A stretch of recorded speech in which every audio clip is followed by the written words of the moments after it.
In a few months' time, Nigeria is going to be having her general election.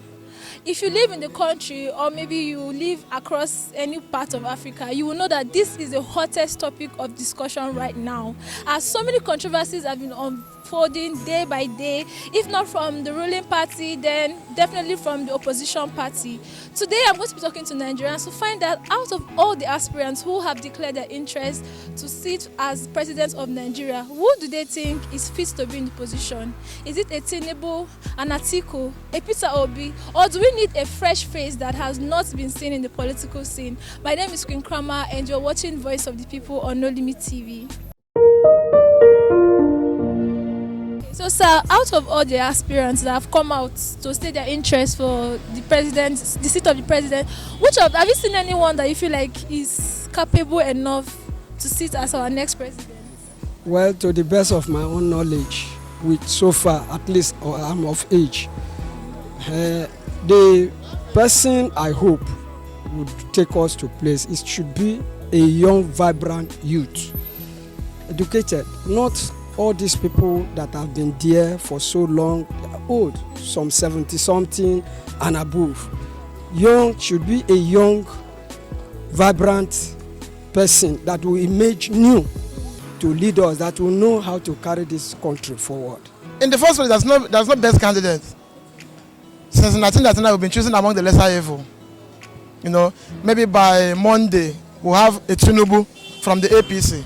So if you have a Tinubu from APC and you have an Atiku from the PDP, you're only choosing among the lesser evil. I know what I'm saying. Because Atiku has been there for 8 years as a vice president. Tinubu have ruled Lagos. We know all of them. This one is 75 years. This one is 74 years. So where is the bill about the not too young to run? Where is the bill now? So when your teachers told you that you are the leader of tomorrow, is it still fixable? So among the two guys, if Tinubu eventually emerges by Monday, there is no better candidate among the two of them. But we Nigerians now, we choose the lesser evil.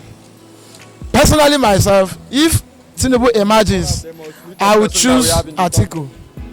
He's an entrepreneur. He has done well in the private sector. We know. He has been in Aso with Obasanjo. They did well.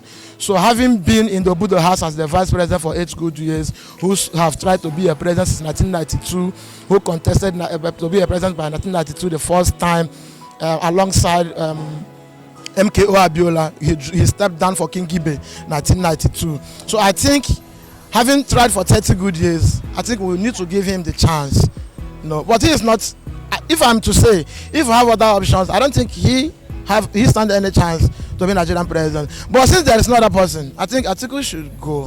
But it doesn't mean he's the best candidate. As I told you, there's no best candidate. Amechi cannot be the best candidate. The vice president currently cannot be the best candidate.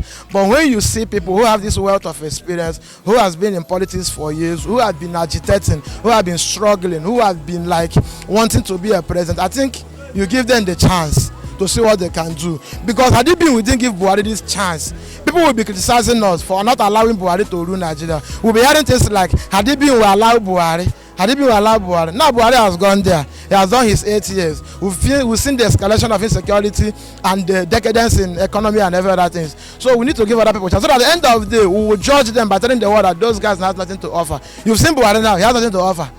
Even if you give Buhari another 4 years, he can't do anything. So I think Nigeria should give Atiku a chance again, his own chance to go, because they are cabals. They are just shifting it. You heard Tinubu yesterday. He said it's in stone that there was an agreement between him and Buhari that after Buhari he should go. So Nigeria now is like a kind of they pass the ball. It's like a kind of Ponzi scheme. Your turn. So Buhari don't chop. So now Tinubu time to chop. Now Ponzi scheme na MMM. You chop, I chop. So now Tinubu turn to chop. So people likes him, I mean his own fans, should vote for him on Monday. If he emerges, then on the election day, we'll have a Tinubu and Atiku. These are two bad guys, we choose one. But there's no better candidate. Nigerians need a credible candidate, a candidate that will reposition Nigeria, a candidate that will unite Nigeria, a candidate that will reform the constitution, a candidate that will bring good things to the Nigerians. What we need today is not all about where you come from. We need a credible and a reliable candidate that will take us to a greater height. And if all that I have declared, I think they are all qualified, they have all legal rights, they have every professional to contest. But when you look at it all, in a nutshell, my brother, the journalist here present, the best candidate so far is Dr. Ebele Goodluck Jonathan. He has done it before, tested and trusted.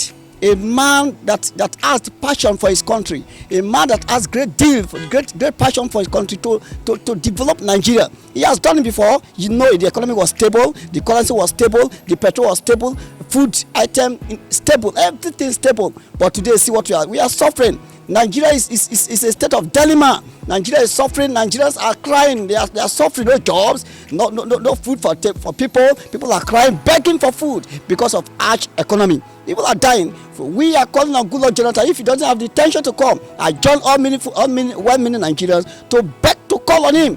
Let it come back and reposition the country. We need a credible people, and that man that will reposition Nigeria, that man that will sign the conference is in 2014 is Dr. Ebele Goodluck Jonathan. A former president, he has done it. He will do it more and more again. We need him, and we are calling on him to come back. Party, somebody is not the problem. The other problem we have in this country is the cabal, because number one, if we can have somebody that will say the truth and do the right thing, I believe Nigeria is a good country. Number one, why I say Nigeria is a good country? The one is this, because the money that is being in this country is more than that of outside country. Okay, look at the last, like some weeks ago, the former, what do they call, Accountant General, moved with 80 billion plus 90 billion, which is a huge amount of money. And the former NDDC boss, about 47 billion, and others. So if we can get somebody that will say the truth, number one, and as they will elect him into the power, being the president of this country, he will bring in companies which they will employ people, because most of all this corruption, maybe hooligans, is lack of jobs. If there are little jobs, maybe job of 30,000, 50,000, that will employ the average people. You see that many people, as they break, they will wake up better and go to their work. But since there is no enough company, that's why I see everywhere is being scattered in this country. And I pray, if we are going to vote somebody, let us look for a person. The person I have in mind is my main man is Peter Obi, because the man has done a lot. If they should bring in Peter Obi number one man, he will change this country. I see Rotimi Amaechi as somebody who is going to lead this country. What are some of the qualities that he has that makes you think that he will be a perfect president? Everybody knows what Amaechi done in Rivers State, so he's a very good governor. For 8 years, everybody was happy. So we know what Amaechi have done in Rivers State. So if they can give Amaechi the opportunity to lead this country, I think we are going in the right direction. Actually, Nigerians want new faces. But what we are still seeing is still what has been happening every year. All the political parties are still bringing the old faces that we have been seeing because of the way politics is being run in Nigeria, that younger generations don't usually have the money to play the game of politics. Because from political party issue in terms of primary, you need money to emerge as flag bearer. So you need money too in the general election. So Nigerians, we are not satisfied with the candidate coming out so far from the various political parties. But we have no choice, because these are the flag bearers of these individual political parties. So on the day of election, as Nigerians, we will definitely go and vote, most times based on political party, or sometimes based on individual candidate, irrespective of the political party that candidate is coming from. So it's really a pity that we are still seeing the old faces that comes out every election year. We are hoping that political party would have produced new faces. Looking at the various political parties, they are still bringing the persons who have contested before, or those who have been in the same issue of electioneering in Nigeria. There are no new faces, and there are elderly people who are aged. Nigerians are yearning for younger youths to come on board. But the issue has been that the elderly ones in the various political party will definitely not give the younger ones the opportunity. And the issue also again, second issue again, is the issue of money. Nigerian politics require you to be financially okay. Most youth who have leadership quality do not have the financial means, to go for politicking. So it's a sorry state, but on the day of election, as usual, we definitely go there, looking at individual candidates, irrespective of political party, we will vote. Also, some other persons too will also vote looking at political party. Some people have sympathy for a political party, irrespective of the political party policies and ideology.